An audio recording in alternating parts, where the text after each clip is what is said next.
प्यारे साथियों, आप सभी का AFEIAS.com में हार्दिक रूप से स्वागत है। फ्रेंड्स, आज हम जिस विषय पर बात करने जा रहे हैं वह है प्रीलिम्स की तैयारी भाग 2। जैसा कि आप जानते हैं, जनरल स्टडीज़ का जो सेकंड पेपर है ये अब एक तरीके से क्वालिफाइंग पेपर हो गया है, जिसमें आपको 35% मार्क्स स्कोर करने हैं। इससे पहले ये क्वालिफाइंग पेपर नहीं था और इसके मार्क्स चूँकि आपके पेपर फर्स्ट से जुड़ते थे और इसकी वजह से कुछ लोगों की ये धारणा थी कि इसमें इंजीनियरिंग के, मैथ्स बैकग्राउंड के, साइंस के स्टूडेंट ज़्यादा मार्क्स ले आते हैं जनरल स्टडीज़ के सेकंड पेपर से, तो इससे उनको नुकसान उठाना पड़ता है। और इसको लेकर के फिर काफ़ी कुछ थोड़े से आंदोलन भी हुए, डिमांड भी हुई, पार्लियामेंट में बहस भी हुई और इसके बाद से फिर ये जनरल स्टडीज़ के सेकंड पेपर को पहले तो उसमें से इंग्लिश के क्वेश्चंस हटाए गए और इसके बाद बाद में इसको क्वालिफाइंग पेपर कर दिया गया। 35% मार्क्स अगर आप ले आते हैं तो केवल जनरल स्टडीज़ का जो फर्स्ट पेपर होता है वही प्री में मेरिट लिस्ट में का आधार बन जाता है। यानी कि आपको प्री क्वालिफाई करने के लिए जो जनरल स्टडीज़ का फर्स्ट पेपर है इसमें मैक्सिमम स्कोर करना है। इसके बारे में हम लोग इससे पहले के लेक्चर्स में बहुत डिटेल में बात कर चुके हैं और देखा है आपने कि अगर आप फर्स्ट पेपर में नियर अबाउट 55%, इसको आप बॉटम लाइन मान करके चलिए, ले आते हैं तो सामान्यतः आप मेंस में बैठने के अधिकारी हो जाते हैं। लेकिन कोशिश होनी चाहिए कि ये स्कोर आपका 60% हो, या आपका मिनिमम टारगेट होना चाहिए। जहाँ तक जनरल स्टडीज़ के सेकेंड पेपर का सवाल है फ्रेंड्स, 35% क्वालिफाइंग मार्क्स हैं। इसमें भी आप एक टारगेट 50% का लेकर के चल सकते हैं और अगर 50% का आप टारगेट नहीं लेकर के चलते तो एक एटलीस्ट 45% का टारगेट तो लेकर के चलें ही। ये जो मैंने आपको 10% का जो यहाँ गैप दिया हुआ है इसको खासकर मैंने रखा हुआ है माइनस मार्किंग से आपकी सुरक्षा के लिए। मान लीजिए कि कुछ क्वेश्चंस आपने गलत कर दिए हैं तो माइनस हो करके फिर वो एटलीस्ट आपको 35% तक पहुंचा ही दे। और जैसे ही आप इस बॉर्डर लाइन से ऊपर चले जाते हैं, सच पूछे तो इस पेपर की इम्पोर्टेंस एक तरीके से आपके लिए ख़त्म हो जाती है, क्योंकि फिर आप इस बात से बिल्कुल सुरक्षित हो जाते हैं कि आप मेंस में अपीयर हो रहे हैं और वही आपके लिए पर्याप्त होता है। फिर तो सच पूछे तो जनरल स्टडीज़ के फर्स्ट पेपर की भी कोई वैल्यू आपके लिए नहीं रह जाती। दोस्तों, ये जो जनरल स्टडीज़ का जो सेकंड पेपर है इसको लेकर के जो कुछ एक दो जो धारणाएं बनी हुई हैं, इन धारणाओं के बारे में सबसे पहले मैं आपसे बात करना चाहूँगा। पहली धारणा ये है कि जब भी मेरी किसी स्टूडेंट से बात होती है जनरल स्टडीज़ सेकेंड पेपर को लेकर के, तो उन्हें लगता है कि ये जो जनरल स्टडीज़ का जो सेकेंड पेपर है ये बेसिकली मैथ्स का पेपर है। उन्हें ये लगता है। मेरे पास बहुत से मेल्स आते हैं और उसमें स्टूडेंट यही कहते हैं कि सर मेरी मैथ्स बहुत कमज़ोर है, मेरा मैथ्स में इंटरेस्ट भी नहीं है, तो समझ में मुझे नहीं आ रहा है कि मैं इस सेकेंड पेपर को जनरल स्टडीज़ का कैसे क्वालिफाई करूं। फ्रेंड्स, इसके पीछे मुझे लगता है कि एक जो चली आ रही है पिछले 5 सालों से एक धारणा, वो शायद ज़्यादा जिम्मेदार है। जब ये जनरल स्टडीज़ का सेकेंड पेपर इंट्रोड्यूस हुआ था तो इस सेकेंड पेपर को उस समय जब अखबारों में आता था या जो नाम दिया जाता था, बोलचाल में जो इस्तेमाल शब्द किया जाता था, वो कहा जाता सी सेट का पेपर है। सी सेट का पेपर है। सी सेट का मतलब है civil, C for civil, S for services, A for aptitude test, यानी कि सिविल सर्विसेज एप्टीट्यूड टेस्ट। इसमें जो एप्टीट्यूड शब्द है इसको लोगों ने जब डिफ़ाइन करना शुरू किया तो इसमें जो ज़्यादातर चीज़ें आने लगी वो आने लगी मैथ्स और रीजनिंग। ये दो चीज़ें, इन दो चीज़ों को बहुत ज़्यादा महत्व दिया गया। धीरे धीरे ये धारणा बनती चली गई कि बेसिकली ये जो जनरल स्टडीज़ का सेकेंड पेपर है ये और कुछ नहीं, एक तरीके से ये मैथ्स का ही पेपर है।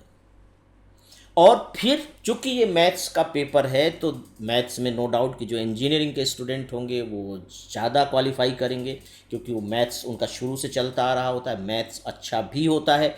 और साथ ही साथ जो मैनेजमेंट के जो स्टूडेंट होते हैं वो अच्छा स्कोर करेंगे, कैट के जो स्टूडेंट हैं।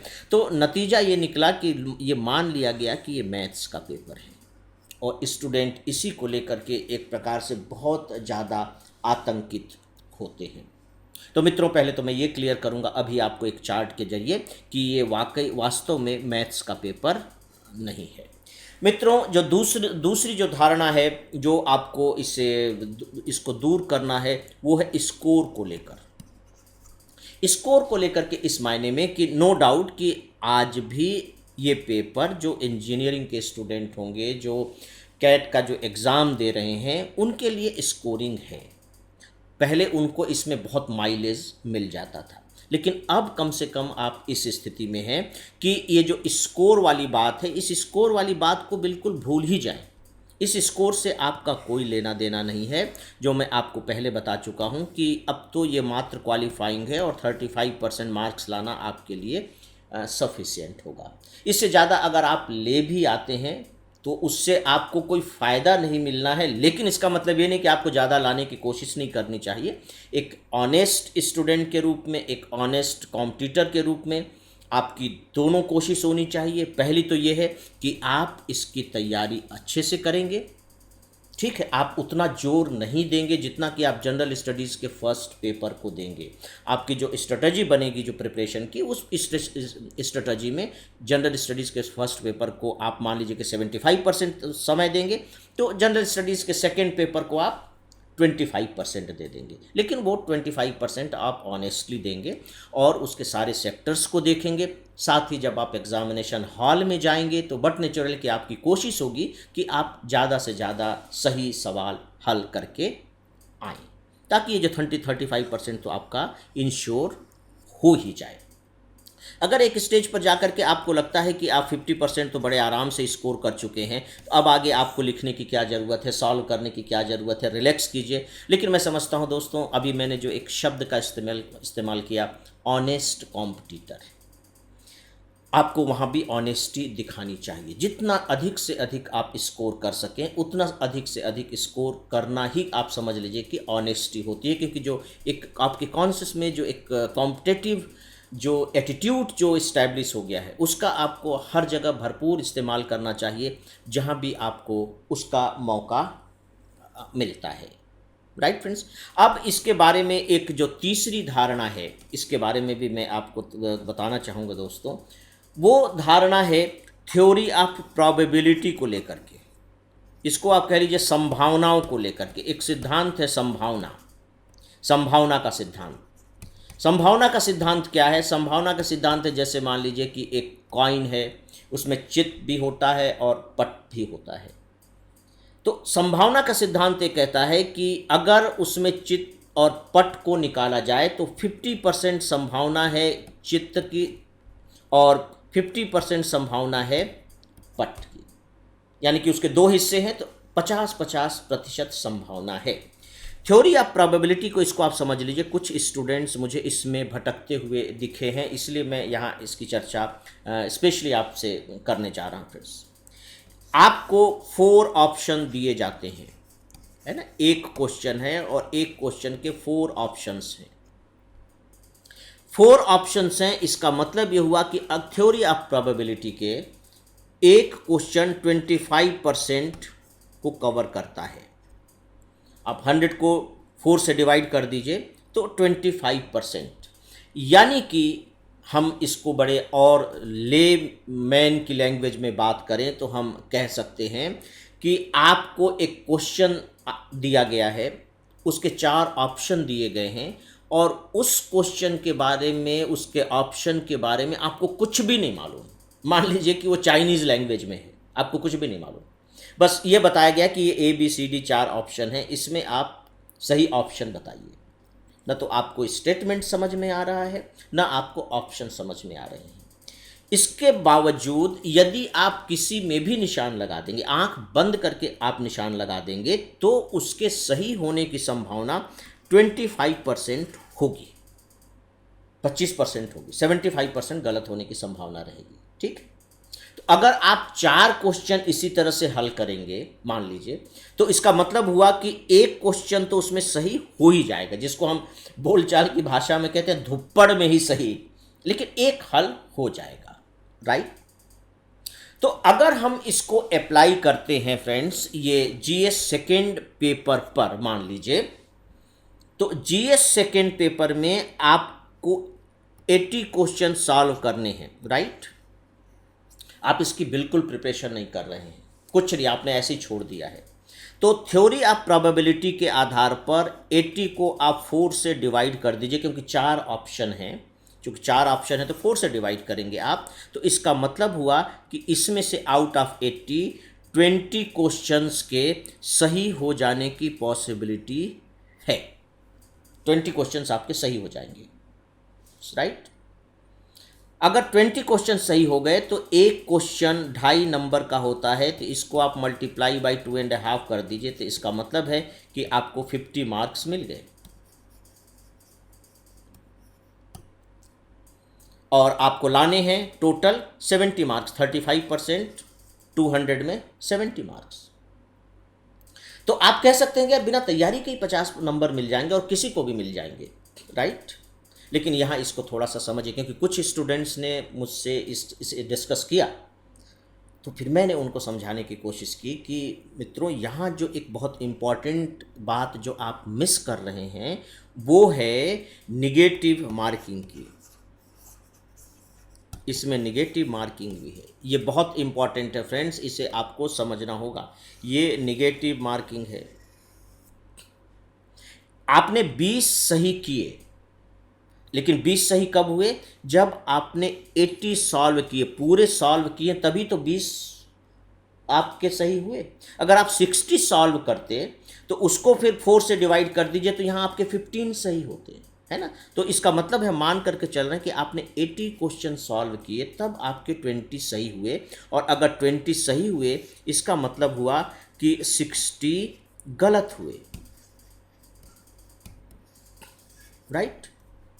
अगर ये 60 गलत हैं और एक में आपके 1/3 गलत होता है, अब 1/3 मार्क्स नेगेटिव है, इसका मतलब हुआ कि अब 60 को आप 3 से डिवाइड कीजिए, एक में आपके 1/3 हिस्सा गलत हो रहा है, तो इसका मतलब हुआ कि आपके 20 क्वेश्चंस गलत हो गए, टोटल 20 क्वेश्चंस गलत हो गए, 60 गलत है ना, जो मार्क्स कटेंगे, क्योंकि इसमें पूरे मार्क्स नहीं आपके डिडक्ट होते।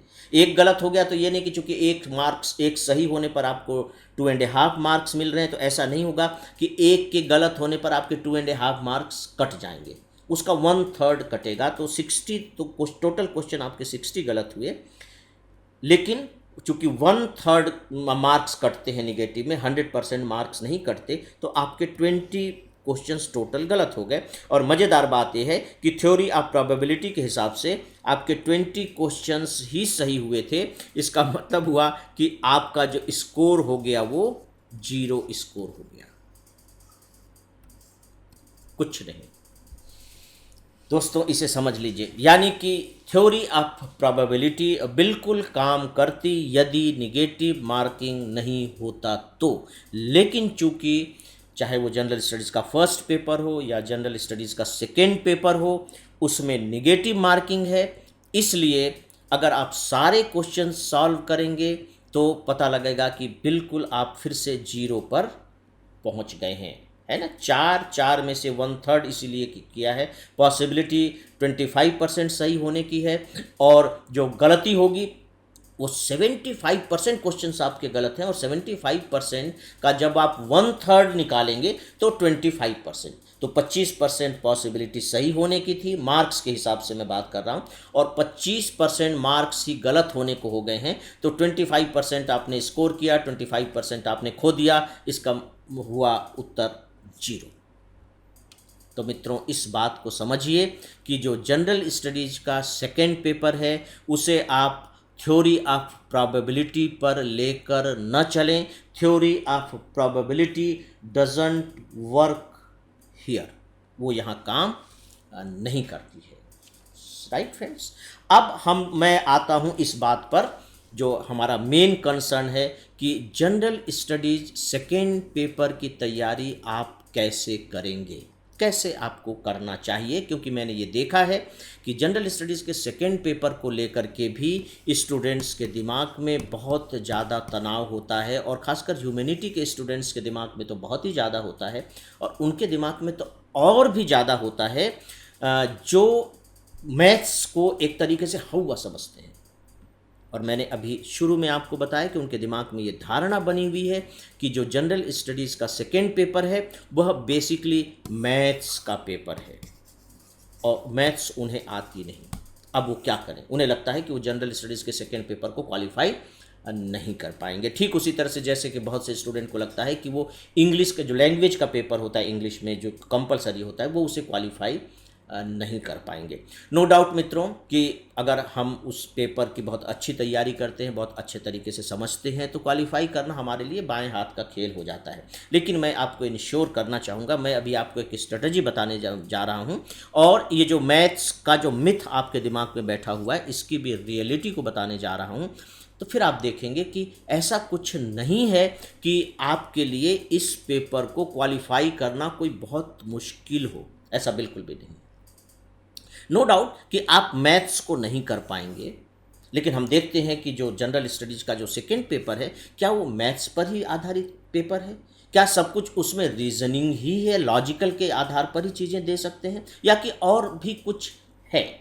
तो मैं आपको जो पिछले 5 सालों के पेपर हमारे सामने इससे रिलेटेड हैं, 2011 से ये पैटर्न लागू किया गया था, और उस पेपर के आधार पर अब मैं आपको ये बताने जा रहा हूँ कि सही मायने में ये जो पेपर है ये किस तरीके से आपकी मदद करेगा, और इसमें आपको कौन सी स्ट्रेटजी लेकर चलना चाहिए। राइट फ्रेंड्स, ये चार्ट आपके सामने है, और इस चार्ट में आप देखिए कि राइट में जो ईयर दिया हुआ है वो 2011 का ईयर है। 2011 का यहाँ ईयर दिया हुआ है, और फिर ये 2015 का है जो लेटेस्ट है, ये ईयर है। और सबसे पहले हम आते हैं पैसेज के ऊपर, जिसको एक तरह से अनुबोधन भाषा के आधार पर क्वेश्चंस पूछे जाते हैं। जनरली जो मैंने कहा कि धारणा बनी हुई है कि ये पेपर मूलतः मैथ्स का पेपर है, तो चलिए पहले हम इसको समझने की कोशिश करते हैं कि जो टोटल 80 क्वेश्चंस आते हैं, यहाँ देखिए टोटल क्वेश्चंस 80 हैं। फर्स्ट पेपर में 100 होते हैं, लेकिन इसमें 80 क्वेश्चंस होते हैं, 80। अब आप देखिए कि 2015 में जो लेटेस्ट पेपर है हमारा, उसमें जो मैथ्स से क्वेश्चन आए हैं वे सिर्फ 16 आए हैं। आउट ऑफ 80 16, यानी कि 20%। आप ये केवल देखें कि यदि किसी पेपर में 20% मैथ्स है टोटल, तो उसे हम कैसे मैथ्स का पेपर कहेंगे। और फिर आप देखें कि इस 16 के 2014 में भी ऑलमोस्ट उतना ही रहा है, और उससे अगर पीछे चले जाएं तो उसमें तो इनका जो परसेंटेज है और भी नेग्लिजिबल है। मुझे लगता है कि शायद स्टूडेंट्स से यहाँ जो गड़बड़ी होती है, वो जो लॉजिक के जो क्वेश्चंस होते हैं, जो तर्क क्षमता जिसे हम कहते हैं, रीजनिंग भी कहा जाता है, उस लॉजिक के क्वेश्चंस को भी वो इसमें जोड़ देते हैं, और फिर उनको लगने लगता है कि मैथ्स के क्वेश्चंस ज़्यादा हैं, क्योंकि उसमें भी कुछ आंकड़े हो जाते हैं, कुछ गुणा भाग की शायद ज़रूरत भी थोड़ी बहुत पड़ जाती है, कुछ ऐसे क्वेश्चंस होते हैं, तो उनको लगता है कि ये भी मैथ्स है, जबकि ऐसा नहीं है। तो फ्रेंड्स, सबसे पहली बात यह है कि आपको अपने दिमाग से ये बात हटा देनी है कि ये मैथ्स का पेपर है, और इसे आप कैसे निपटेंगे उसके बारे में हम लोग जब रणनीति वाले हिस्से पर आएंगे तब डिटेल में बात करेंगे, क्योंकि आपको इस भय से तो उबरना ही है। अगर मैथ्स का भय आपके दिमाग में है तो आपको इस भय से मुक्ति पानी होगी। अब यहाँ मैं एक इस्टेब्लिश कर रहा हूँ इस कॉन्सेप्ट को फ्रेंड्स, कि अगर हमें नाम ही देना है कि जनरल स्टडीज सेकेंड पेपर किसका पेपर है, राइट, तो हमें कहना चाहिए कि ये अनुच्छेद का पेपर है। पैसेज दिए जाते हैं, आपने देखा है छोटा पैसेज हो सकता है, बड़ा पैसेज हो सकता है, काफ़ी बड़ा हो सकता है। 3 तरह के पैसेजेस होते हैं, आप देखेंगे। एक पैसेज जिसमें छोटा होगा उसमें एक ही क्वेश्चन इन्वॉल्व होता है। अगर वो थोड़ा सा मीडियम का है तो उसमें 2 क्वेश्चंस हो जाते हैं, और यदि वो बड़ा है तो उसमें 3 क्वेश्चंस हो जाते हैं। अनुच्छेद होता है और उस अनसीन पैसेज में से ही क्वेश्चंस तैयार किए जाते हैं, और उसी अनसीन पैसेज के बेस पर आपको अपने क्वेश्चंस के आंसर देने होते हैं, ढूंढने होते हैं, राइट ऑप्शन ढूंढना होता है। अब आप देखिए कि इस तरह के क्वेश्चंस की संख्या कितनी है जो अनसीन पैसेज से रिलेटेड है। आप देख रहे हैं 29, 26, 23, 37, 36। ये चूंकि शुरुआत के पेपर हैं तो इसमें 36, 37 शायद संख्या इनकी कुछ ज़्यादा ही कर दी गई थी, तो पेपर एक तरह से अनबैलेंस जैसा हो गया था, असंतुलित हो गया था। लेकिन इसके बाद आप देख रहे हैं कि पिछले 3 सालों से लगभग एक संतुलन सा बना हुआ 23, 26, 29 के बीच में। तो आप मान करके चल सकते हैं कि ये लगभग अब हम मान करके चलें कि 25 तक तो इस्टेब्लिश हो ही गया होगा कि इसमें से 25 क्वेश्चंस जो हैं टोटल पे क्वेश्चंस में से अनसीन पैसेज से पूछे जाएंगे, अनुच्छेद से पूछे जाएंगे। तो आप कह सकते हैं कि अगर ये किसी का पेपर है तो वो अनुच्छेद का पेपर है, वह आपके मैथ्स का पेपर नहीं है।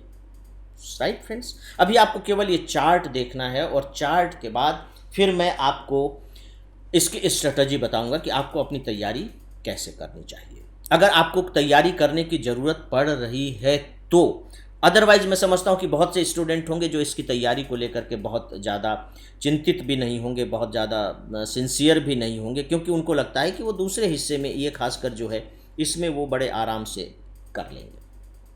राइट, अब आप देखें दोस्त फ्रेंड्स की जो रीजनिंग है, तर्क क्षमता, इसमें से काफ़ी क्वेश्चंस पूछे जाते हैं। नो डाउट 2011 चूँकि जो पहला पेपर होता है ना, उसको हम बहुत ही एक तरह से कंसेप्चुअली राइट पेपर नहीं मान सकते कि यही अब सब आगे का निर्धारण करेगा, है ना। उस पर फिर फीडबैक लिए जाते हैं, उसमें फिर चेंजेस होते हैं। लेकिन आप देखेंगे कि 2014 को आप अगर छोड़ दें तो फिर इधर जितने भी हैं 20, 24, 24, राइट, मतलब आप ये मान करके चल सकते हैं कि रीजनिंग का भी काफ़ी वेटेज है। तो ये 20-22 क्वेश्चंस रीजनिंग से आपके आ जाएंगे। मतलब ये हुआ कि ये केवल 2 मिल करके आप देखिए कि लगभग 50%, मोर देन 50% पेपर को कवर कर लेते हैं। तर्क क्षमता, मैथ्स के बारे में हम लोग बात कर चुके हैं कि मैक्सिमम 20% टोटल का है। इसके बाद धीरे धीरे इसकी संख्या आप देख रहे हैं कम होती जा रही है। फिर है दोस्तों जो ग्राफ पर आधारित जो क्वेश्चंस होते हैं, ये आप देखिए कि यहाँ 14, फिर 5, फिर यहाँ 14, फिर 5, फिर 11। तो हम इसके लिए एक तरीके से जो आदर्श स्थिति मान सकते हैं वो 10 क्वेश्चंस की मान सकते हैं कि 10 क्वेश्चंस इससे पूछे जा सकते हैं। आपको मालूम है कि जो अंग्रेजी लैंग्वेज वाला जो कंप्रिहेंशन है वो अब हटा दिया गया है, तो अंग्रेजी की बात ख़त्म हो गई। इसके बाद फिर डिसीजन मेकिंग से के क्वेश्चंस होते हैं। पिछले 2 साल से हम देख रहे हैं कि डिसीजन मेकिंग पर कोई क्वेश्चन नहीं आ रहा है, पहले क्वेश्चंस आते थे। तो ये जो डिसीजन मेकिंग है, चूँकि आपका जो जनरल स्टडीज़ मेंस का जो जनरल स्टडीज़ का जो 4th पेपर है, एक तरीके से उसका जो पार्ट बी है, जो जिसे हम केस स्टडी कहते हैं, चूँकि वो पूरी तरह से डिसीजन मेकिंग पर ही बेस्ड होता है, तो इसीलिए शायद डिसीजन मेकिंग वाले क्वेश्चंस अब यहाँ नहीं आ रहे हैं। तो फिलहाल अभी चूँकि 2 साल से 0 ही हैं, तो हम 0 भी मान सकते हैं, या फिर कह लीजिए कि इसमें थोड़ा सा हम और ज़्यादा इसे आगे बढ़ा करके कह सकते हैं कि शायद 5-1 क्वेश्चन डिसीजन मेकिंग के दे दें। राइट, और यहाँ जो मैथ्स के क्वेश्चन हैं मेरे दोस्तों, मैथ्स के क्वेश्चंस को हम मान सकते हैं कि लगभग 15 क्वेश्चंस मैथ्स के हो सकता है कि पूछ लिए जाएं। अब पूछ भी लिए जाते हैं तो इसमें आपको कोई बहुत आश्चर्य नहीं होना चाहिए, और आपको इससे बहुत ज़्यादा परेशान भी नहीं होना चाहिए। तो फ्रेंड्स, एक बार मैं इस चार्ट को आपके सामने फिर एनालाइज कर देता हूँ बहुत ही सिंपल लैंग्वेज में। सबसे ज़्यादा जो वेटेज होता है वो कंप्रिहेंशन के क्वेश्चंस का होता है, जिसे हम अनुच्छेद कहते हैं, और आउट ऑफ 80 हम मान करके चलते हैं कि 25 क्वेश्चंस लगभग अनुच्छेद से पूछे जाएंगे। जो सेकंड पोजीशन होती है वो होती है लॉजिक रीजनिंग की, जिससे आउट ऑफ 80 20 to 22 क्वेश्चंस हम एक्सपेक्ट कर सकते हैं कि पूछे जा सकते हैं। इसके बाद जो वेटेज है वो है मैथ्स का, जिसमें से हम एक्सपेक्ट कर सकते हैं कि ऑलमोस्ट 15 क्वेश्चंस पूछे जाएंगे। इसके बाद है ग्राफ्स का, इससे लगभग 10 क्वेश्चंस पूछे जाएंगे। और फिर इधर डिसीजन मेकिंग का है, जिसमें से 2, 4, 5 क्वेश्चंस पूछे जा सकते हैं, नहीं भी पूछे जा सकते हैं। इसीलिए हम निर्णयन को फिलहाल अपने स्ट्रेटजी से बाहर करेंगे और हमारे पास अपनी रणनीति बनाने के लिए केवल ये 4 एक तरह से सेगमेंट बचते हैं। और इसके आधार पर अब हम अपनी रणनीति की बात करेंगे कि कैसे हमें अपने प्रिपरेशन को शेप देना है। तो फ्रेंड्स, अब इसके शेप को देखिए कि आपकी रणनीति क्या होनी चाहिए। राइट, ये सच पूछे तो आपके लिए सबसे इम्पॉर्टेंट है। जो डिसीजन है, जो कंक्लूजन है, वो यहाँ पर है। अब आप देखिए कि आपके सामने एक फिर से लिखा हुआ रणनीति का जो चार्ट है वो मौजूद है रिटन फॉर्म में।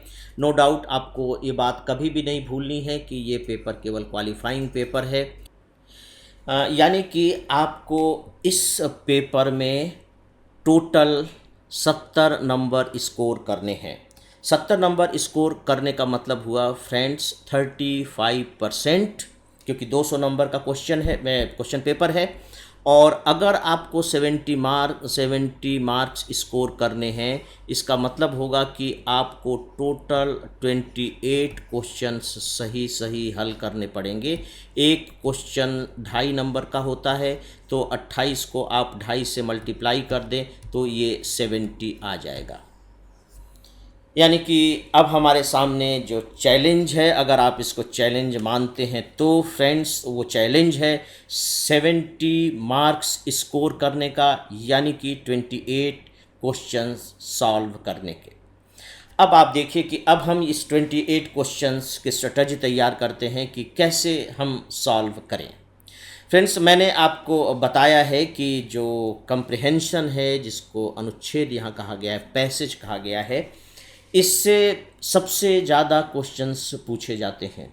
मान करके चलिए कि लगभग 25, 27, 30 तक क्वेश्चंस पूछ लिए जाते हैं। इसमें मैं समझता हूं कि आपको 75% क्वेश्चन सॉल्व करने की अपनी रणनीति बनानी चाहिए। मतलब जो जितने क्वेश्चंस आए हैं उसमें से 3/4 यानी कि 75% क्वेश्चन आप सही सॉल्व कर लेंगे। अगर हम सीधे कितने क्वेश्चन की भाषा में बात करें तो वो होगा 20 क्वेश्चंस, यानी कि 20 क्वेश्चन आपको सही सॉल्व करने हैं। बट नेचुरल है कि अब आपके दिमाग में यह बात आएगी कि क्या 75% इसमें क्वेश्चन सॉल्व करना आसान है, क्योंकि किसी में भी 75% का जो स्कोर होता है एक बहुत अच्छा स्कोर माना जाता है। बहुत लोग तो इसे एक तरह से एक असंभव स्कोर भी कह सकते हैं। मित्रों, मैं आपको पूरे विश्वास के साथ और पूरे जिम्मेदारी के साथ यह विश्वास दिला सकता हूँ, कह सकता हूँ, आश्वस्त कर सकता हूँ कि यदि आप थोड़ी सी भी अच्छे तरीके से इसकी तैयारी कर लेंगे तो ये 75% स्कोर करना, मतलब मैं समझता हूँ कि शायद ये न्यूनतम है। It may go up to 90%, कोई आश्चर्य की बात नहीं है। उसका कारण ये है फ्रेंड्स कि अनुच्छेद की जो सबसे बड़ी खूबी होती है वो ये है कि जो आंसर है वो आंसर इसी के अंदर है।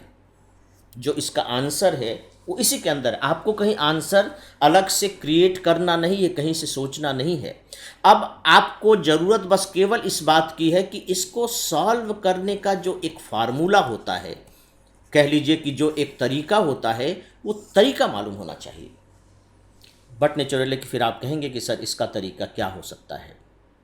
चूँकि अभी मैं रणनीति पर बात कर रहा हूँ फ्रेंड्स, तो उस तरीके को बताने का अवसर यहाँ नहीं है। वो थोड़ा सा एक डाइवर्शन भी हो जाएगा जिस टॉपिक को लेकर के हम यहाँ बात कर रहे हैं। लेकिन आपको इशारे के तौर पर मैं बताना चाहूँगा कि ये जो पैसेज होता है, इस पैसेज में आपको 2-3 बातों का खासकर ध्यान रखना है। एक तो ये है लैंग्वेज पर आपकी पकड़ है कि नहीं। देखिए, वैसे इसे कहा भी जाता है कंप्रिहेंशन, मतलब भाषा और भाषा में जो चीज़ें छिपी हुई हैं। जैसे आप कोई भी फ्रूट्स लीजिए, जैसे आप मान लीजिए संतरे की फांक लीजिए, तो उस संतरे की फांक में रस छिपा हुआ है, आपको दिखाई नहीं दे रहा है, लेकिन रस उसी के अंदर है। तो ठीक इसी तरह से लैंग्वेज में ही उसके आंसर मौजूद रहते हैं। तो आपकी लैंग्वेज पर कमांड है या नहीं, पकड़ है या नहीं। देखिए, मैं जब लैंग्वेज पर कमांड की बात कर रहा हूँ तो आप उस पर मत चले जाइए कि आपको उसमें उस लिटरेचर में, उस लैंग्वेज में पोस्ट ग्रेजुएशन होना चाहिए और उसकी बड़ी लिटरेरी जो लैंग्वेज है वो मालूम होनी चाहिए। संस्कृताइज लैंग्वेज हो या इंग्लिश में है तो आप लैटिन इंग्लिश मालूम है, ऐसा बिल्कुल नहीं है ना। लैंग्वेज की जो एक शेड होती हैं वो शेड्स आपके पकड़ में होने चाहिए, सामान्य रूप से जो बोलचाल की जो लैंग्वेज है। दूसरी जो बात इसमें देखी जाती है फ्रेंड्स, वो है फोकस। मतलब एक कंप्रिहेंशन को जब आप पढ़ रहे हैं तो पढ़ने के दौरान आप सही मायने में जो कंटेंट हैं, जो तथ्य हैं, या कह लीजिए कि जिसके बारे में आप पढ़ रहे हैं, कितने फोकस्ड हैं। एक तरह से कह लीजिए कि ये कुछ मेडिटेशन करने जैसा है, ध्यान करने जैसा है। कहीं ऐसा तो नहीं कि आप पढ़ कुछ रहे हैं, सोच कुछ रहे हैं और फिर पता लगा कि लिख कर कुछ आएंगे। तो ये एक तरह से माइंड के कंसंट्रेशन का भी एक अभ्यास है। तीसरी जो बात है मित्रों, उसको मैं कहता हूँ खासकर इंटरफेरेंस। इंटरफेरेंस का मतलब है कि जो आपके पास ज्ञान है, जो कुछ आपने पढ़ा हुआ है, उस पढ़े हुए को आप कितना हस्तक्षेप करने की इजाज़त दे रहे हैं। शायद मेरी भाषा थोड़ी सी कठिन हो गई। मेरे कहने का मतलब है कि जैसे मान लीजिए कि आप एक पैसेज को पढ़ रहे हैं और उस पैसेज में आपको ये तथ्य मिला, आप अगर फोकस करेंगे तो उसमें जो बताया है कि जो गरीबी का जो मूल कारण है वह अशिक्षा है, मान लीजिए उसमें आ रहा है, राइट। उसमें शो किया हुआ इलिटरेसी। अब जब इसी से क्वेश्चन तैयार किया गया है और आपको जो 4 ऑप्शन प्रोवाइड किए गए हैं तो उसमें आ जाएगा इलिटरेसी। इसके बाद सेकंड दे देंगे अवसर की कमी। इसके बाद दे देंगे रोजगार का अभाव।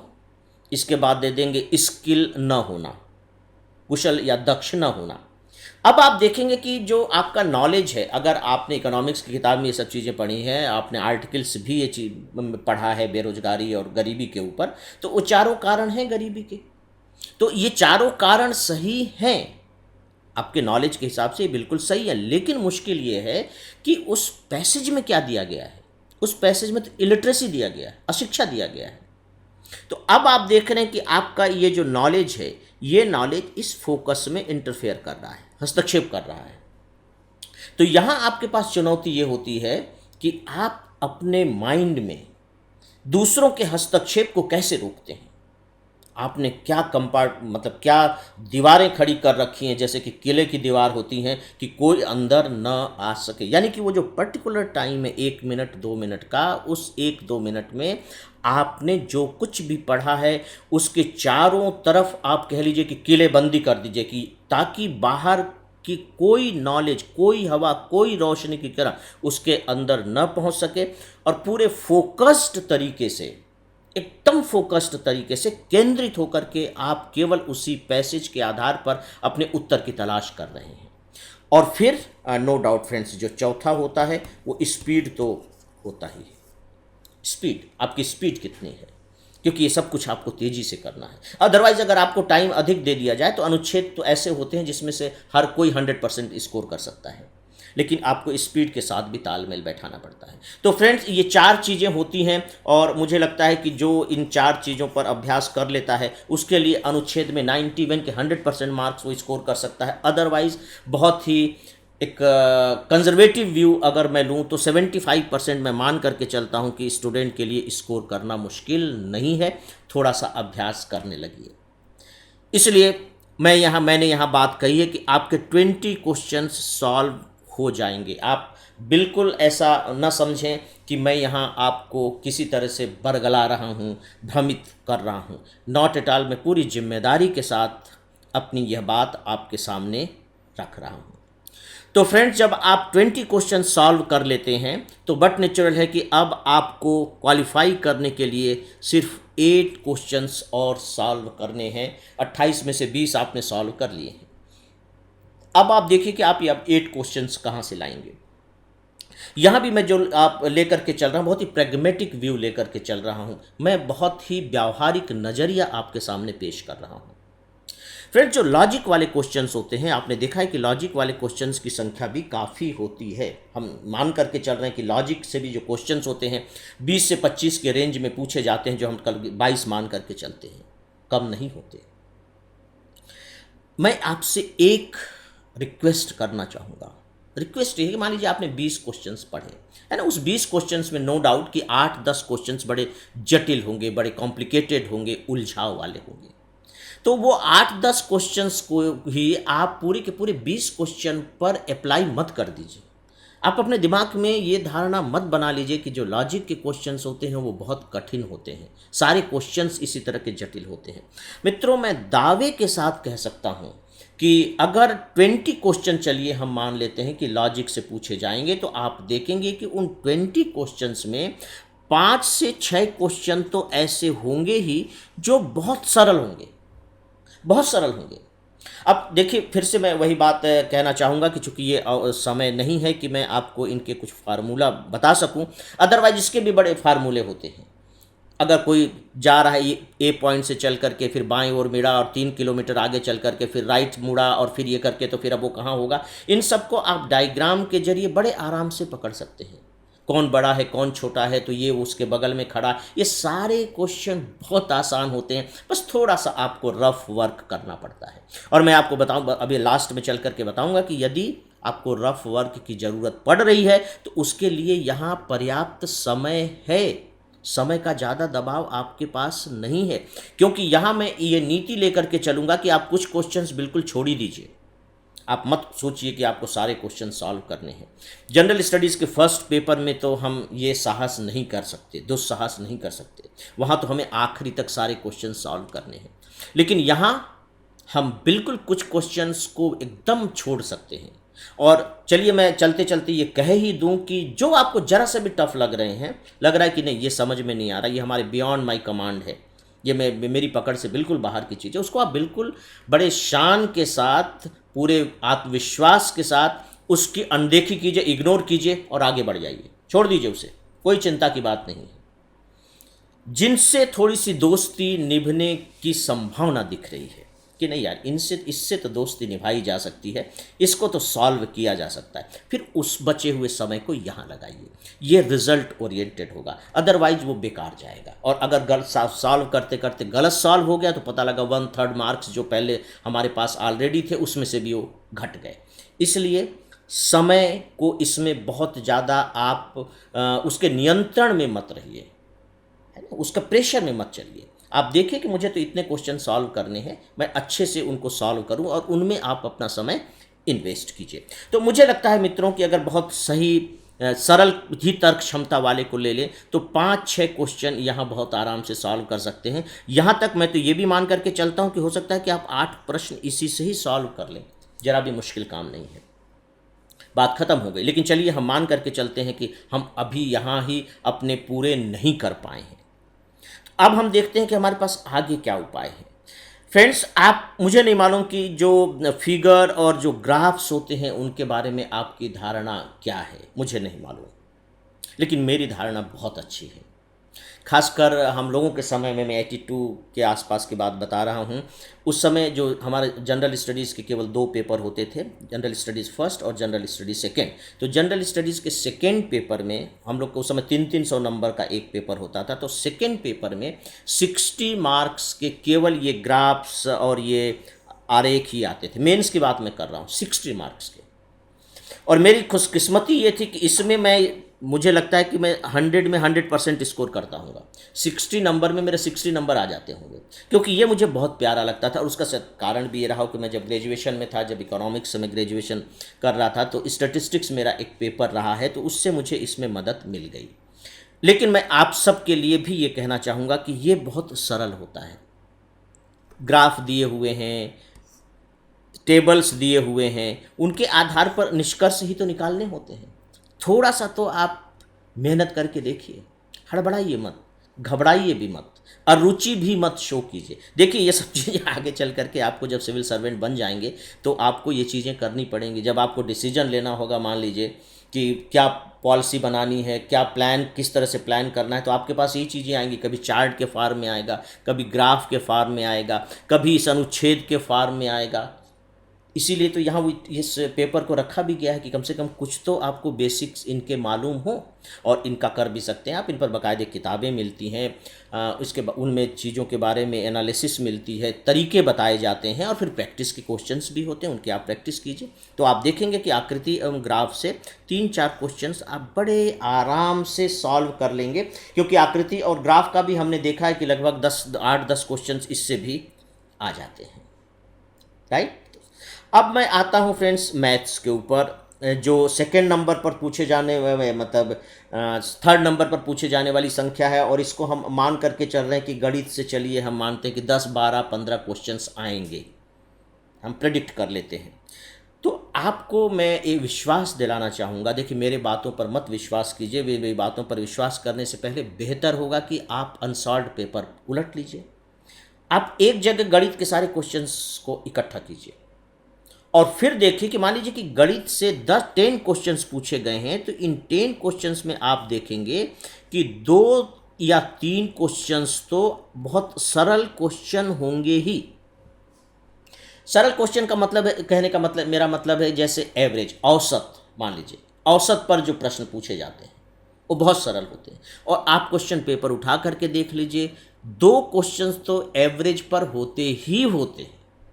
लाभ हानि पर पूछ लिए जाते हैं, चक्रवृद्धि मतलब लॉस एंड प्रॉफिट पर, चक्रवृद्धि ब्याज पर पूछ लिए जाते हैं, और इन सब के अगर थोड़े से भी आपको फार्मूले मालूम हो, परसेंटेज पर पूछ लिया जाता है, प्रतिशत पर पूछ लिया जाता है। और यदि थोड़े से भी फार्मूले अगर आप इसके बारे में जानते हैं, 5-10 फार्मूले जरा सा प्रैक्टिस कर लीजिए। उसके आप बिल्कुल प्योर मैथ्स और हायर मैथ्स में मत जाइए, उसकी ज़रूरत नहीं है, लेकिन एलिमेंट्री मैथ्स तो मालूम, वैसे भी मालूम होना चाहिए, और काफ़ी कुछ आपको मालूम भी है। हिसाब किताब तो आप करते ही हैं, बाजार जाते हैं, ऐसा थोड़ी है, बस उसको थोड़ा सा फॉर्मलाइज करना है। तब आप देखेंगे कि आप बड़े आराम से 3-4 क्वेश्चन हल कर लेंगे, आपको कतई कोई दिक्कत नहीं होगी। और देखिए अगर मान लीजिए कि 12 क्वेश्चन पूछे गए हैं, तो उसमें से मैं अगर 3-4 कह रहा हूँ, तो एक तरह से 20-25-30% क्वेश्चन ही तो सॉल्व कर रहे हैं आप, और इतना करना कठिन नहीं है, राइट। तो इसके बाद फ्रेंड्स आप देखेंगे कि अब मैं अलग से इनका जोड़ तो नहीं लगा रहा हूँ, लेकिन आप अगर मेरी बात मान करके चलते हैं तो 20 यहाँ सॉल्व कर लिए, 5-6 यहाँ सॉल्व कर लिए, तो आपके 26 क्वेश्चन तो सेकेंड स्टेज पर ही सॉल्व हो गए हैं। और फिर तर्क क्षमता यहाँ पर अगर आप 8 कर लेते हैं तो 26-28 तो यहीं पर पूरे हो जाते हैं आपके सेकेंड स्टेज पर ही तर्क क्षमता में। इसके बाद आपके ये जो हैं ये आपके बोनस में चले जाते हैं, थोड़े से और हायर पर चले जाते हैं कि अगर इनमें से कोई गलत हुआ तो आप इसमें से सही कर लेंगे। इसके बाद मित्रों फिर आप चांस मत लीजिए। मैं इसमें 2 बातें आपको स्पेशली कहना चाहूँगा। पहली बात तो ये है, जो मैं पहले कह भी चुका हूँ, कि जो भी क्वेश्चन आपको थोड़े से कठिन लग रहे हैं, जटिल लग रहे हैं, अटपटे से लग रहे हैं, तो प्लीज़ आप उन पर समय लगाइए ही मत, उन्हें छोड़िए और आगे बढ़ जाइए, पहली बात। दूसरी नीति आपको ये लेकर के चलनी चाहिए कि जो प्रश्न कठिन लग रहे हैं, नहीं बन रहे हैं, उनमें चांस मत लीजिए कि शायद यह सही हो, उससे कोई फ़ायदा नहीं है। ज़्यादातर संभावना तो देखिए गलत होने की ही होगी। थ्योरी ऑफ प्रोबेबिलिटी की हमने बात की थी, तो सब सही होने की संभावना तो 25% है, गलत होने की संभावना 75% है। 4 सही करेंगे, 4 अगर सॉल्व करेंगे तो 1 सही हो जाएगा, 3 गलत हो जाएंगे, तो हिसाब किताब बराबर हो जाएगा। तो क्यों बेकार के उनमें समय लगाया जाए। हाँ, अगर आपके पास इसके बाद भी समय बच रहा है, आपने सब सॉल्व कर लिए, इसके बाद भी समय बच रहा है, तो फिर उस समय को उन पर लगाइए जो आपको थोड़े से फ्रेंडली लग रहे हैं, कि नहीं इन पे तो मैं थोड़ी सी मेहनत करूँगा तो ये सॉल्व हो जाएंगे, तो आप समय उनको दीजिए। फिर आप देखेंगे मित्रों कि किस तरीके से आपका जो जनरल स्टडीज सेकंड का पेपर है, ये डेफिनेटली आपको बड़े आराम से 45% मार्क्स दिला देगा। अगर आप इतना स्कोर करके आते हैं तो 35% से नीचे तो आप जाएंगे ही नहीं। जब इसकी तुलना मैंने लैंग्वेज के इंग्लिश के पेपर से की थी मित्रों, हो सकता है कि इंग्लिश लैंग्वेज का जो पेपर है वो थोड़ी सी दिक्कत करे, वो थोड़ा सा चैलेंजिंग लगे, क्योंकि उसमें तो अपनी तरफ से लिखना है, और यदि हमें भाषा नहीं आ रही है तो व्याकरण के ही कोई सॉल्व करके हम कितना उसमें स्कोर कर पाएंगे। लेकिन यहाँ ऐसा बिल्कुल भी नहीं है। ज़रा सा भी आप सावधानी बरतेंगे, थोड़ा सा आप प्रैक्टिस कर लेंगे और एक सही रणनीति बनाकर चलेंगे तो डेफिनेटली जनरल स्टडीज़ के सेकेंड पेपर में आपको सफलता मिल जाएगी। ये मैं प्री की बात कर रहा हूँ मित्रों। आप सब इसको करके देखिए। मैं विश्वास दिलाता हूँ कि आपको निराश नहीं होना पड़ेगा मित्रों। मेरी शुभकामनाएं आप सभी के साथ हैं। धन्यवाद।